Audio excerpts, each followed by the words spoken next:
இன்றைக்கி Wednesday morning mini vlog. காலையில் எப்பயும் போல் 4 o'clock எழுந்து குளித்து பிரம்ம முகூர்த்த பூஜையும் நல்லா சிறப்பாக செஞ்சு முடிச்சாச்சு. இன்றைக்கி பிரம்ம முகூர்த்த பூஜை 7வது நாள் செஞ்சிட்ருக்கேன். நான் மார்கழி முதல் வெள்ளியிலிருந்து தான் பிரம்ம முகூர்த்த பூஜை ஸ்டார்ட் பண்ணேன்.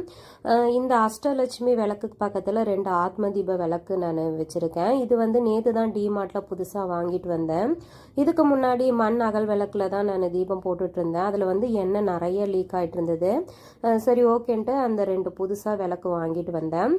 பூஜையெல்லாம் முடிச்சுட்டு வாக்கிங் போயிட்டு வந்துட்டு பால் தான் குடிச்சிட்ருக்கேன். இன்னும் வீட்டில் யாரும் எழுந்திருக்கல. இப்போ 10 days லீவில் இருக்காங்க இல்லையா குழந்தைங்க. சரி அந்த டைமில் அவங்க கொஞ்சம் லேட்டாக தான் எழுந்திரிப்பாங்க. இல்லைன்னா அவங்க ஒரு 5 o'clockலாம் எழுந்து ஸ்கூல் போகிற மாதிரி வரும். காலையில் வெளியே பார்த்தீங்கன்னா வெயில் சூப்பராக அடிச்சிட்டு இருந்தது. இந்த குளிருக்கும் நல்லா இதமாக இருந்தது. காலையில் பிரேக்ஃபாஸ்ட்டுக்கு பார்த்தீங்கன்னா அவல் உப்புமா தான் செஞ்சுருந்தேன். இன்னொரு வீடியோவில் பார்க்கலாம். பாய்.